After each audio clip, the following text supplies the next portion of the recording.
Dipole के regarding हम लोग नेक्स्ट कंसेप्ट देखते हैं। ये एक बहुत ही छोटा सा कंसेप्ट है, हालांकि ये कंसेप्ट आपके पास नेक्स्ट चैप्टर में है, बट हम इसको इस चैप्टर में पढ़ेंगे। लेट्स सी, पोटेंशियल एनर्जी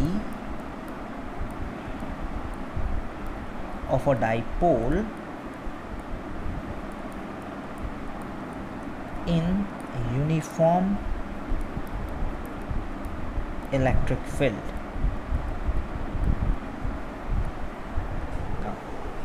जैसे कि यूनिफॉर्म इलेक्ट्रिक फील्ड बोल दिया गया है, सो हम लोग उसमें पोटेंशियल एनर्जी बनाएंगे डाइपोल का। तो यूनिफॉर्म इलेक्ट्रिक फील्ड, हमारे पास यूनिफॉर्म इलेक्ट्रिक फील्ड ड्रॉ कर लिया जाएगा। पोटेंशियल एनर्जी क्या है वो कंसेप्ट भी मैं आपको बताऊंगा, ठीक है।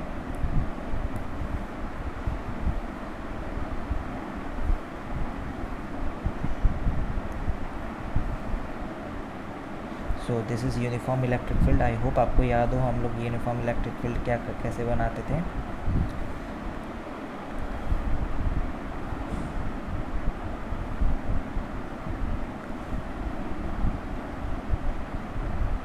लाइन पैरेलल रहेंगी एक दूसरे को, that will be our uniform electric field.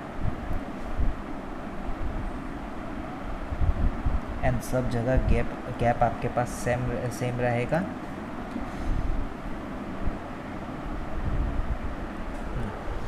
Uniform electric field में हम डाइपोल की पोटेंशियल एनर्जी निकालेंगे ना। सबसे बड़ा इंपॉर्टेंट कंसेप्ट है कि पोटेंशियल एनर्जी क्या होती है, हम पोटेंशियल एनर्जी किसको बोलते हैं।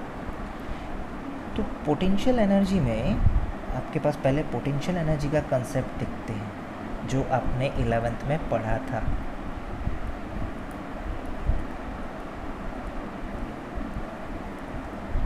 Energy stored by virtue of work done against conservative force।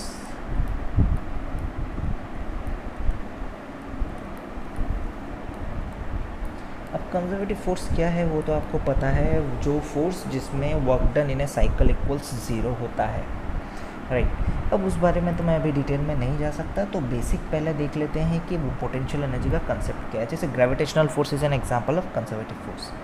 अब पोटेंशियल एनर्जी क्या होती है इसमें, फॉर एग्जांपल ग्राउंड पे आपके पास एक बॉल रखा हुआ है जिसका मास m है, राइट। इसका ये रहा पोजीशन जो दिया हुआ हूँ, मैं इस पोजीशन को a बोल देता हूँ, राइट।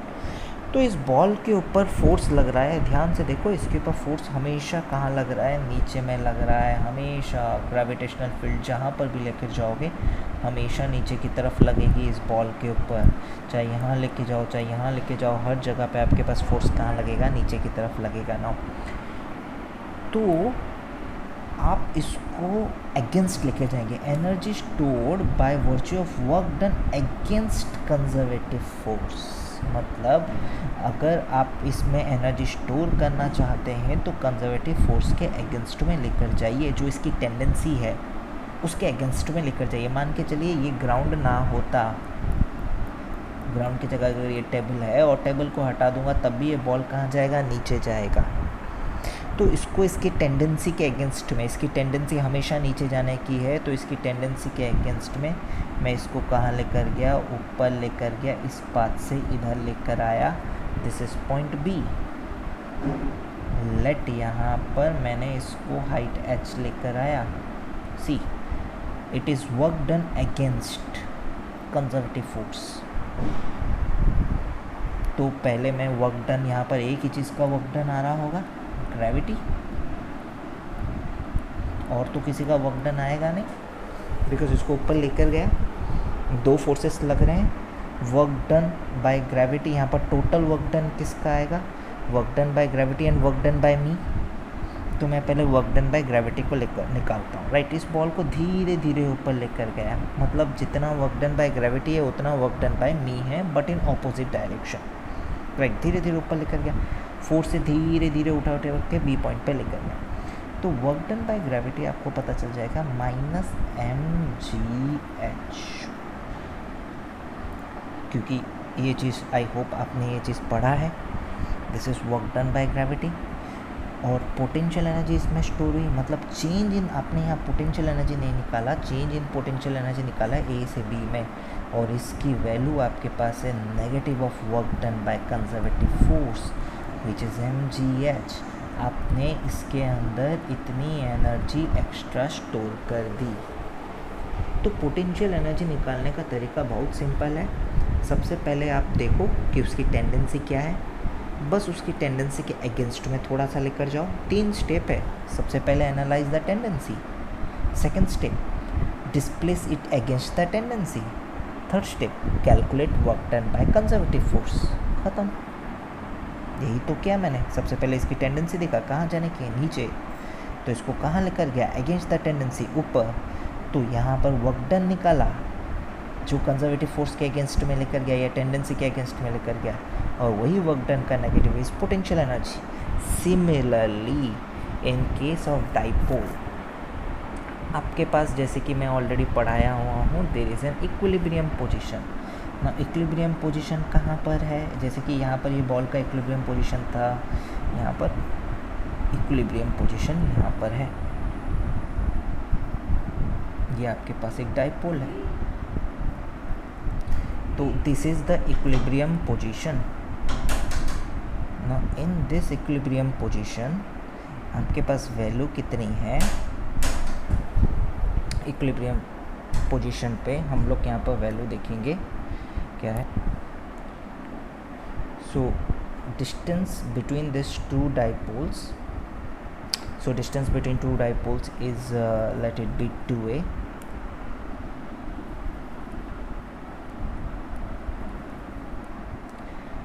राइट। तो इसको एक माइनस क्यू बोल दूंगा, इसको प्लस क्यू बोल दूंगा। जैसे कि आपको मैंने बताया हुआ है, angle between dipole moment and dipole and electric field अगर 0 डिग्री है, that is an example of stable equilibrium, situation of stable equilibrium. आप यहाँ खुद चेक कर सकते हैं, यहाँ पर this is dipole centre, this is dipole moment vector, ये और इलेक्ट्रिक फील्ड का एंगल 0 डिग्री है, तो ये स्टेबल इक्विलिब्रियम का पोजीशन है। This is the position of stable equilibrium. So right now मैं इसको क्या करूँगा, थोड़ा सा डिस्प्लेस करूँगा, जैसे कि बताया था यहाँ पर इक्विलिब्रियम पोजीशन में इसको थोड़ा सा डिस्प्लेस करेंगे, तो ये भी इक्विलिब्रियम पोजीशन में मैं इसको थोड़ा सा डिस्प्लेस करूँगा। देखो डिस्प्लेसमेंट कर रहा हूँ यहाँ पर सेकेंड स्टेप में। यहाँ पर अपने पास एक डाइपोल को थोड़ा सा थीटा एंगल नीचे लेकर आ गया, और ये थोड़ा सा थीटा एंगल ऊपर गया, ये एंगल θ1 मैं यहाँ पर डिस्प्लेस कर रहा हूँ। देखो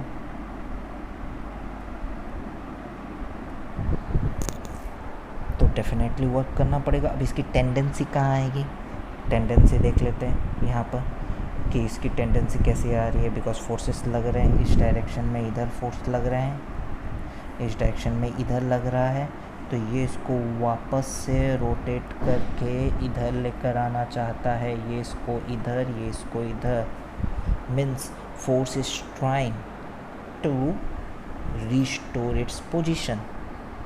इसका मतलब मैं वर्क डन निकाल सकता हूँ। वर्क डन कैसे निकाल सकता हूँ मैं, टोटल वर्क डन कैसे निकाल सकता हूँ, बाय पोटेंशियल एनर्जी स्टोर कैसे निकाल सकता हूँ, bye calculating total work done. और यहाँ पर रोटेशन है तो रोटेशनल वर्क डन निकालूंगा, राइट। तो इस बारे में हम लोग डिटेल देखते हैं। हम ये तो आपको एक्सप्लेनेशन दिया कि यहाँ पर पोटेंशियल एनर्जी निकाल सकते हैं, तो इसमें डिटेल देखते हैं। हम लोग यहाँ पर क्या करेंगे, फील्ड लाइंस बनाएं वापस से।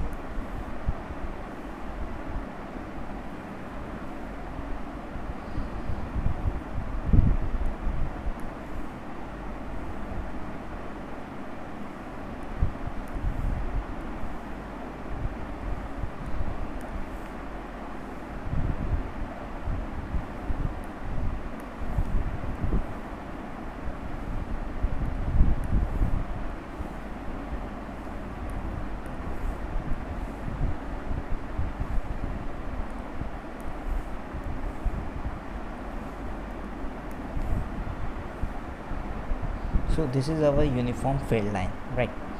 अब यहाँ पर हम लोग क्या कर रहे हैं, डाइपोल को डिस्प्लेस करेंगे और पोटेंशियल एनर्जी स्टोर निकालेंगे, या हम लोग ऐसा बोले वर्क डन निकालेंगे। तो हम लोग एक सिचुएशन लेते हैं कि जैसे यहाँ पर ग्राउंड से एक पॉइंट पे लेकर गए, तो यहाँ पर वैसे ही दो सिचुएशन लेंगे। सबसे पहले आपके पास यहाँ पर ऐसा लेंगे,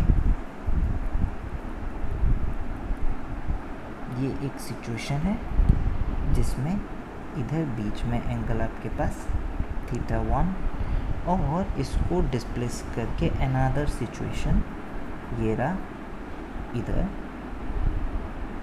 डिस्प्लेस करके लेकर गया हूँ मैं, घुमाया हुआ हूँ, दूसरा सिचुएशन है, और एंगल आपके पास इधर है, लेट इट बी θ2। आपको समझ में आ रहा होगा यहाँ पर सिचुएशन कैसा है। तो ये वाला हम लोग कंसिडर किए हैं P1 डाइपोल मोमेंट 1, और ये वाला कंसिडर किए हैं डाइपोल मोमेंट 2, राइट। ये वेक्टर्स है, मतलब ये वाला आपके पास प्लस Q और ये आपके पास minus Q। Similarly this one is your plus Q and this one is minus Q। मतलब मैं मूवमेंट किया हूँ θ1 एंगल से θ2 एंगल पे रोटेट किया गया है।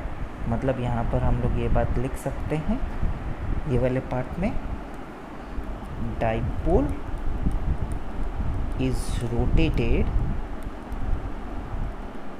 फ्रॉम एंगुलर पोजीशन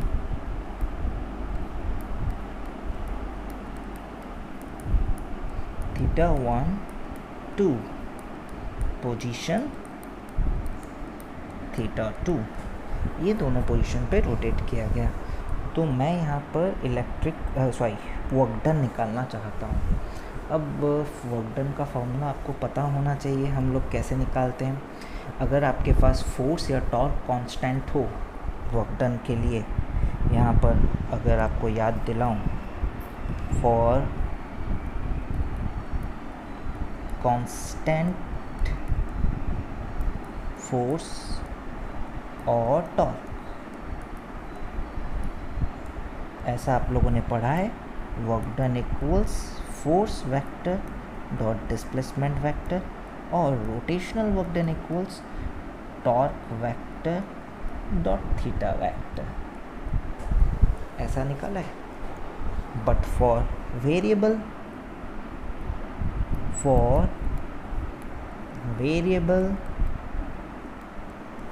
फोर्स और torque, work done equals your F vector dot ds vector का इंटीग्रेशन, और W equals torque vector dot d theta vector का इंटीग्रेशन, ये आपके पास होता है, राइट। तो लेट्स कैलकुलेट इस केस में वर्क डन।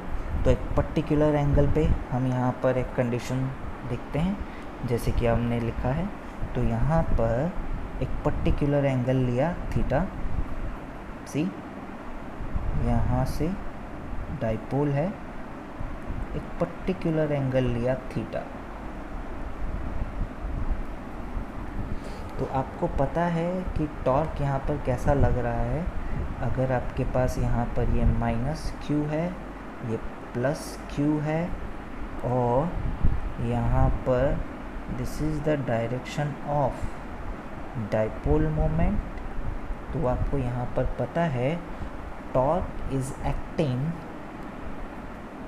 टॉर्क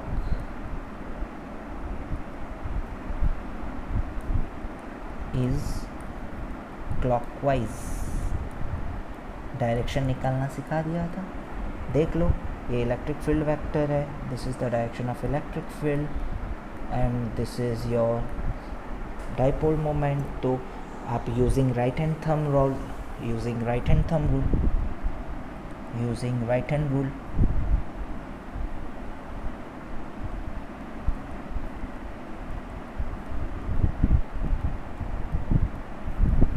बिकॉज हम लोग टॉर्क निकालना देख लिए हैं। How you calculate torque? Torque equals P vector cross E vector, already निकालना देख लिए हैं। यहाँ पर आपके पास कैसा लग रहा है? क्लॉकवाइज में टॉर्क लग रहा है, राइट। या आप यहाँ पर देख सकते हैं प्लस क्यू के ऊपर फोर्स लग रहा है आपके पास टूवर्ड्स राइट, माइनस के ऊपर लग रहा है force towards left. You can see also see that इधर लग रहा है बस फोर्स इधर लग रहा है, इधर सेम फोर्स इधर लग रहा है, तो आपके पास ये कैसे घुमाएगा? क्लॉकवाइज में घुमाएगा। नाउ अगर मैं इसमें वर्क डन देखना चाहता हूँ, कैलकुलेट करना चाहता हूँ, तो टेंडेंसी के अपोजिट लेकर जाऊँगा। तो टेंडेंसी से थोड़ा सा एंगल पीछे लेकर के, ये बहुत ही छोटा एंगल है भाई, तुमको दिखाने के लिए बड़ा बना रहा हूँ, वरना ये एंगल बहुत ही छोटा है, बहुत ही छोटा angle D theta anti clockwise में लिया, डायरेक्शन एंटी क्लॉकवाइज है, बहुत ही छोटा angle D theta anti clockwise में लिया हूँ। देखो टॉर्क क्लॉकवाइज, ये एंटी क्लॉकवाइज। जब मैं वर्क डन यहाँ पर लिखूँगा, वर्क डन का हमारे पास फॉर्मूला जो आता है वो लिखा जाएगा, work done equals torque vector dot d theta vector का integration. Now torque is anti clockwise, d theta is clockwise, so angle between them is 180 degree.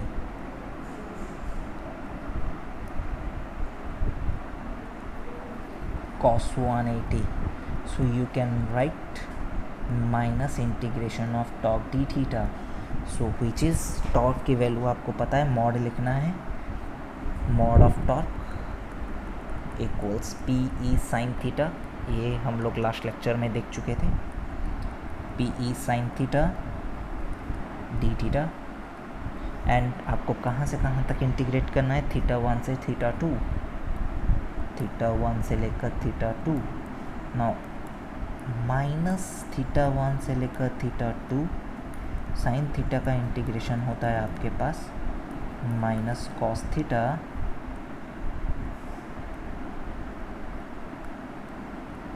D theta.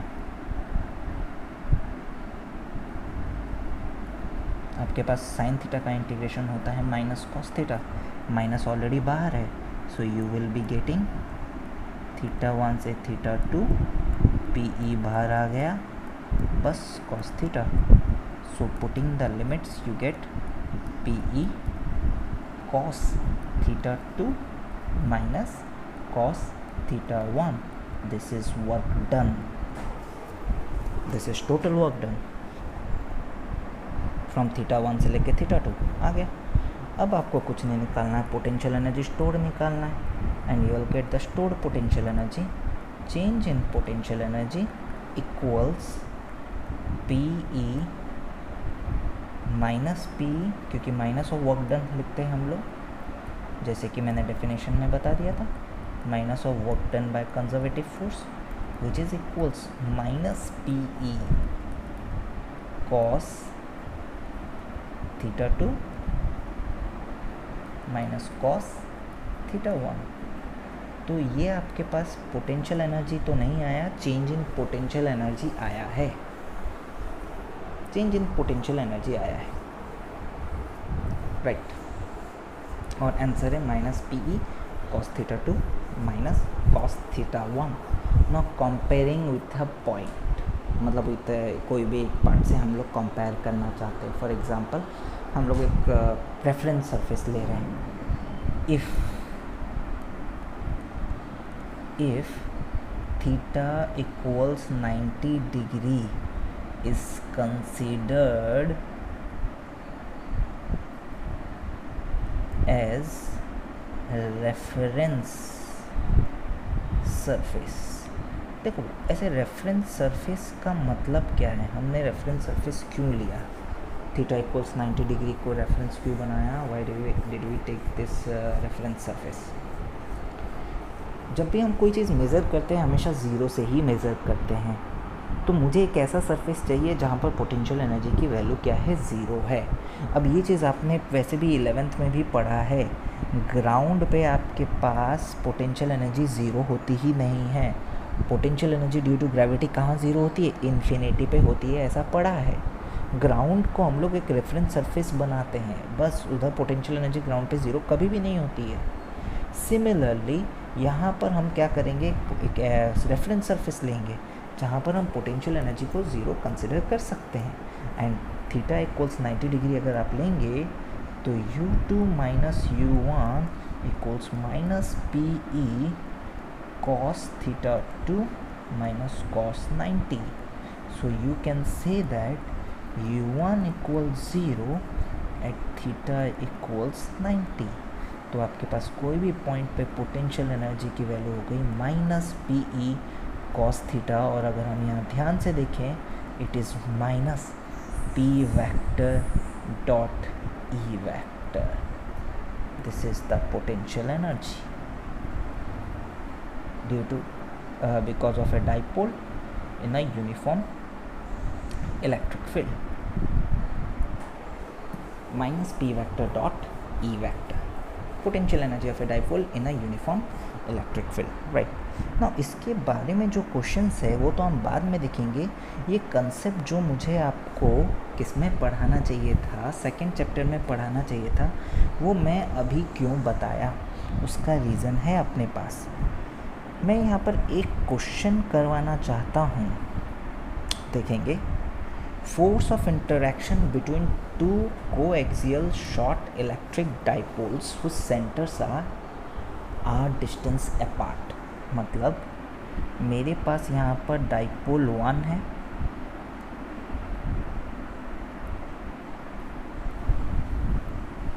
ये पहला डाइपोल है, इसका चार्ज Q1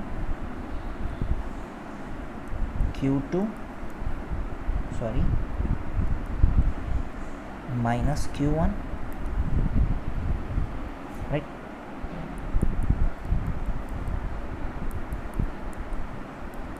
और यहाँ पर दूसरा भी डाइपोल है इसी एक्सिस पे,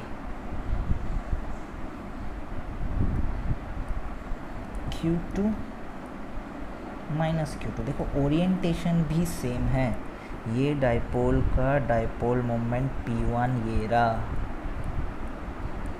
एंड ये डाइपोल का डाइपोल मोमेंट P2 ये रहा.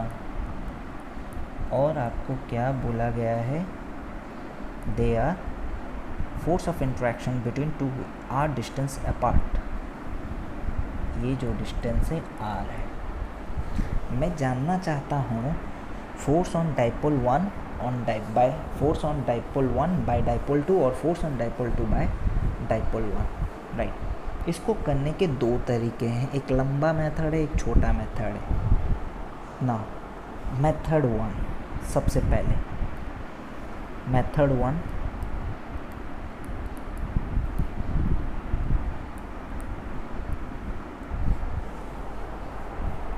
फोर्स इंटरैक्शंस, जो आपके पास पहला वाला मेथड है, दैट इज फोर्स इंटरैक्शन.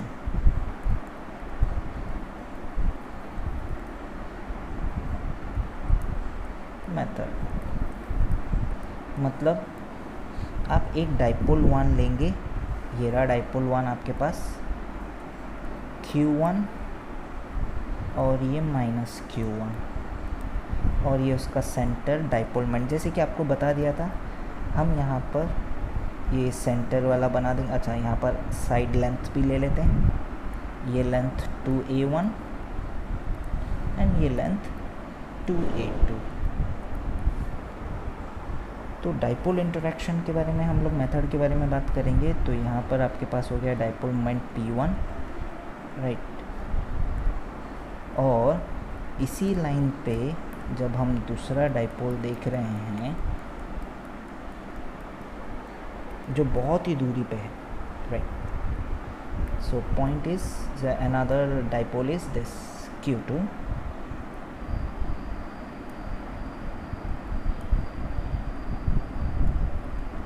मैं यहाँ पर क्या करूँगा, इसको 2 और ये A2 ले लेता हूँ, 2A2 ले लेता हूँ. अब मैं यहाँ पर क्या करूँगा, इस डाइपोल की वजह से इस पॉइंट पे फील्ड मुझे पता है. Let this point be A and let this point be B. Now यहाँ पर मुझे पता है क्योंकि एक्सियल है, this is electric field at A by dipole 1, this is electric field at B by dipole 1। दोनों पॉइंट पे इलेक्ट्रिक फील्ड मैं निकालूंगा, फोर्स निकालूंगा। अगर इलेक्ट्रिक फील्ड है Q2 और Q1 में, दोनों में मैं यहाँ पर क्या निकालूंगा, इलेक्ट्रिक फोर्स निकालूंगा। जैसे फील्ड एट ए आपको पता चल जाएगा बाय 1 कितनी है, 1/4πε0 two P1 bye,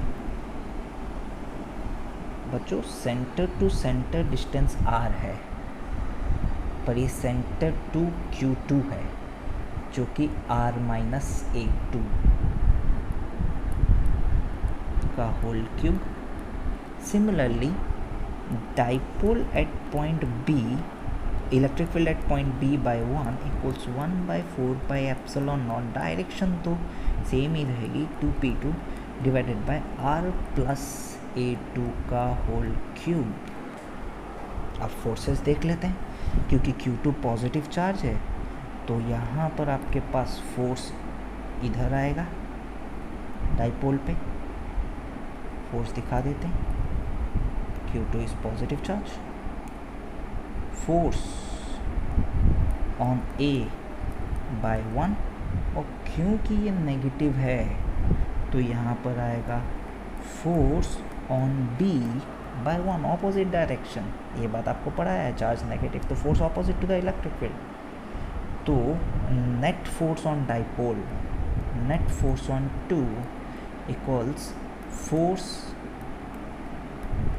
on A by 1 plus force on B by 1। क्योंकि फोर्स 180 डिग्री में है, फोर्स 180 डिग्री में है, तो हम यहाँ पर क्या कर सकते हैं, मैग्नीट्यूड निकालने के लिए वेक्टर 180 डिग्री में है तो यहाँ पर सब्सट्रैक्शन हो सकता है, A by 1 minus B by 1। अब B by 1 minus A by 1 भी लिख सकते हैं। मैंने अभी यहाँ पर फोर्स A बाय 1 को ग्रेटर बोला है, इसका मतलब अगर ये पॉजिटिव आया तो नेट फोर्स टूवर्ड्स लेफ्ट है, अगर नेगेटिव आया तो नेट फोर्स टूवर्ड्स राइट है, ऐसे हो जाएगा।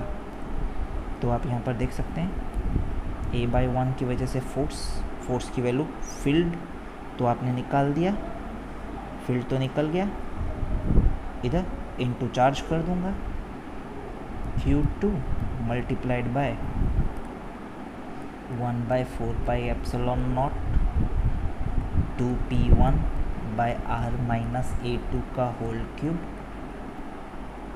माइनस दूसरा ऐसे ही यहाँ पर भी पता है, फील्ड इधर दूसरा ये रहा, Q2 मल्टीप्लाइड बाय, आप बोलेंगे सर कैंसिल आउट हो जाएगा, कुछ कैंसिल आउट नहीं होने वाला है, 1/4πε0 2P2 divided by R2 plus A का होल क्यूब, A2 का होल क्यूब। ना यहाँ पर आप कॉमन निकाल सकते हैं, एलिमेंट्स देख लो, मेरे ख्याल से 1/4πε0 2P1 Q2 टोटल में कॉमन आ जाएगा, अंदर में बचेगा 1/R-A2 का whole cube minus 1/R2 plus A2 का whole cube. Now opening this you will get equals 1/4πε0 2P1 Q2 R2 plus A2 का whole cube minus, sorry R2 बोल रहा हूँ, ये R है, 2 कहाँ से आ गया पता नहीं, माइनस R-A2 का whole cube divided by R-A2 का क्यूब R प्लस A2 का क्यूब। बच्चों अब आपको ये वाला पार्ट सॉल्व करना है, आगे सिर्फ मैथमेटिक्स है और वो सॉल्यूशन बहुत सिंपल है। 2P1 Q2, so let's open this cube first, A cube plus B cube plus 3A square B plus 3ab²। हो गया। अब माइनस वाला साइन बीच में डालेंगे और दूसरा वाला पार्ट ओपन करेंगे। a³ minus b³ minus 3a²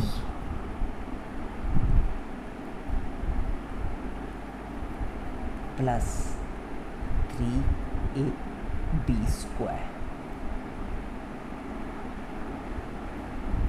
अब आप यहाँ पर तो यहाँ पर जब आपके पास आता है this will be r minus a2 का whole cube and r plus a2 का होल क्यूब, तो r² माइनस a² का whole cube. So this will be your, यहाँ पर आप ओपन करके देखो क्या क्या कट रहा है। देखो एक r³ माइनस r³ कट जाएगा, a2³ प्लस a2³ 2a2³ बन जाएगा, 3r² प्लस 3r² ये हो जाएगा, ये कट जाएगा। So you will be getting 1/4πε0 2p1q2। अब यहाँ पर ध्यान से देखो जो बता रहा हूँ, 3r² plus 3r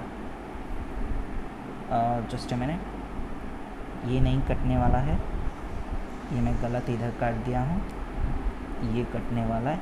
3r² plus 3r² 6r² plus 2a2³ divided by r² minus a2² का whole cube. As we all know that is this dipoles are short, as we know r is very greater than a2 and r is very greater than a1।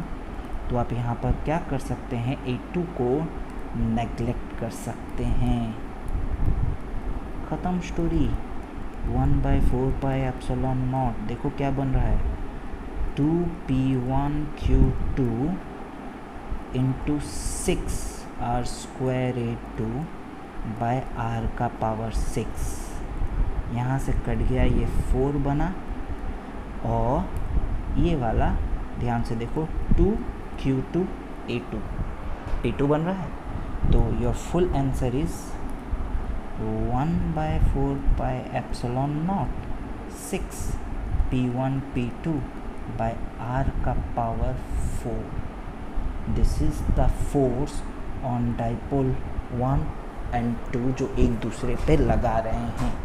देखो force interaction method से बताया कि हमने पहले क्या किया है, यहाँ पर Q1 Q2 लिया है, यहाँ पर फोर्स ऑन A निकाला है, फिर ये भी निकाला है, and this is what you get force interaction method से। This is force interaction method, जिसमें हम लोगों ने क्या किया है, फोर्सेस यूज़ करके फोर्स बिटवीन टू डाइपोल्स निकाला। बहुत सिंपल, मैंने सबसे पहले डाइपोल 1 ले लिया, बोला कि डाइपोल 1 की वजह से A पे फील्ड कितना है, इतना है, B पे फील्ड कितना है, इतना है। तो A पे फोर्स कितना है, Q2 इंटू दिस, B पे फोर्स कितना है, Q2 into field on B Q2, और क्योंकि ऑपोजिट है तो इस तरीके से आंसर आया मेरे पास।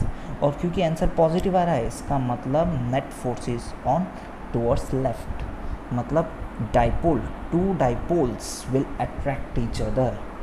इसका मतलब कंक्लूड क्या कर रहा हूँ, dipoles will attract each other by force 1/4πε0 6p1p2 by r to the power 4। इस तरीके से आपके पास डाइपोल एक दूसरे को क्या करेंगे, अट्रैक्ट करेंगे, राइट ना। ये जो मेथड 1 है, आपको ऐसा लग रहा होगा सर बहुत लंबा मेथड गया है, हमसे होगा कि नहीं होगा पता नहीं, इसलिए दूसरा मेथड भी है मेरे पास जो बहुत सिंपल मेथड है, method 2। Now connected to desktop 9G4K1. Now connected to desktop 9G4K1. Now connected to desktop 9G4K1.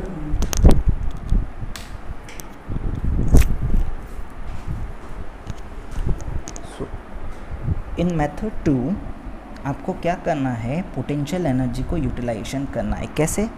हमारे पास एक तरीका है जो हम लोग 11th में पढ़े थे, U इक्वल्स माइनस dF/dr। अगर मुझे पोटेंशियल एनर्जी ऑफ डाइपोल 2 मिल जाएगी इन द फील्ड ऑफ 1। अब आप देख सकते हैं यहाँ पर जब मैंने डाइपोल 2 बनाया, डाइपोल 1 पहले बना लेता हूँ, minus P1 plus P1, sorry यहाँ पर मैंने डायरेक्शन थोड़ा सा उल्टा दे दिया है, जैसा फिगर में है वैसे देते हैं, माइनस Q1 प्लस Q1, ये हो गया dipole 1।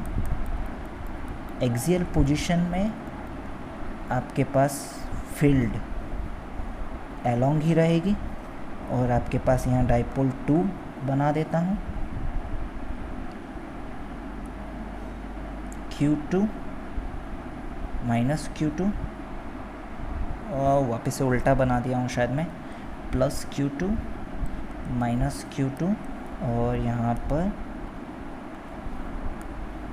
Minus Q1 plus Q1, right. अच्छा, अब एक डिस्टेंसेस को लेकर एक छोटा सा बात बताता हूँ। इसको हम लोग बहुत पास बना लिए हैं, थोड़ा सा दूर बनाते हैं, right.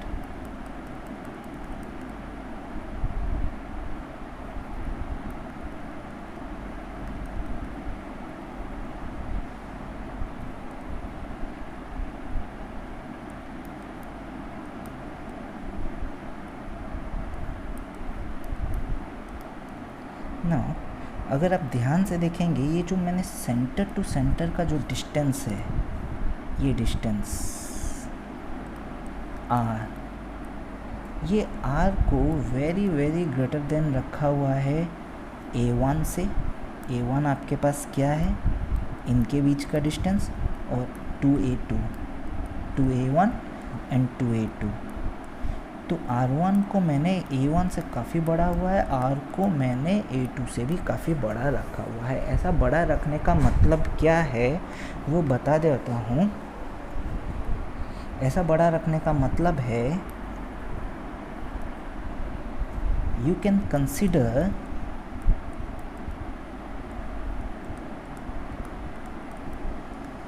Field at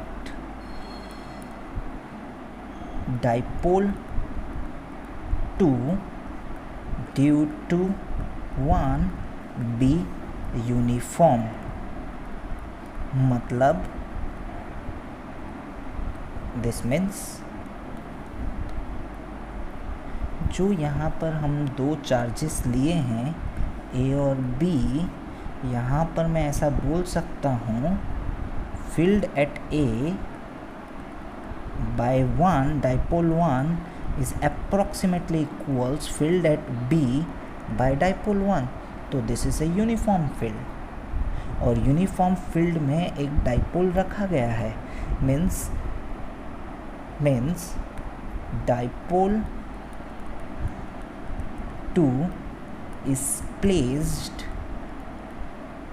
in uniform field created by dipole 1। ऐसा है। और जब फील्ड आपके पास यूनिफॉर्म है तो आपके पास यहाँ पर तरीका बहुत सिंपल आ जाएगा। अगर फील्ड आपके पास यूनिफॉर्म है तो देख लो, अगर फील्ड आपके पास यूनिफॉर्म है इसका मतलब आपके पास एक बस डाइपोल ही रख दिया हूँ, फील्ड यूनिफॉर्म फील्ड, डाइपोल रख दिया, Q2 माइनस Q2, ख़त्म। और मुझे क्या निकालना है, पोटेंशियल एनर्जी निकालना है। Potential energy of dipole 2 is given by PE cos theta, right. अच्छा, फील्ड का डायरेक्शन मैं थोड़ा गलत दे दिया हूँ इधर। फील्ड का डायरेक्शन आपके पास यहाँ पर इस डायरेक्शन में फील्ड है, अकॉर्डिंग डाइपोल मोमेंट देख सकते हैं। Dipole moment of 1 is towards left, तो फील्ड भी लेफ्ट में ही होगी, यहाँ पर भी टूवर्ड्स लेफ्ट है। तो आप यहाँ पर देख सकते हैं angle between dipole moment and field is 0 degree, P2 and E is 0 degree in the field of E1, तो आपके पास पोटेंशियल एनर्जी ऑफ 2 इक्वल्स क्या हो जाएगी P2E, जिसकी वैल्यू है E1 की वैल्यू हम निकाल सकते हैं, फॉर्मूला पता है 1/4πε0 2P1/r³। हो गया, फॉर्मूला आ गया। अब देखो फोर्स निकाल देते हैं। Force on 2/1 equals minus d2/dr। देख लो, यहाँ पर मैं ये गलती से P2, इसको E2 तो नहीं लिखेंगे, ये P2 है, तो you will get 2P1 P2 बाहर कॉमन आ गया, 4πε0 d ऑफ 1/r³/dr, और माइनस साइन आ जाएगा आगे, माइनस du/dr लगाते हैं हम लोग, तो वैल्यू विल बी r³ का मेरे ख्याल से -3 minus minus plus 2P1 P2/4πε0 into 3 यहाँ पर ये माइनस है, -3/r⁴ डिफ्रेंशिएशन पढ़ा होगा, x का पावर n/dx इक्वल्स n(x⁻n−1), यहाँ पर n की वैल्यू -3 थी, तो इसलिए ये आगे आ गया। तो आंसर इज एक लाइन में आया 6P1 P2/4πε0 r⁴। Now you can verify this. Same आ रहा है, सेम तरीके से आ सकता है, इसलिए मैंने आपको क्या बताया, पहले पोटेंशियल एनर्जी बताया, मेथड 2 पोटेंशियल एनर्जी से करके बताया, राइट।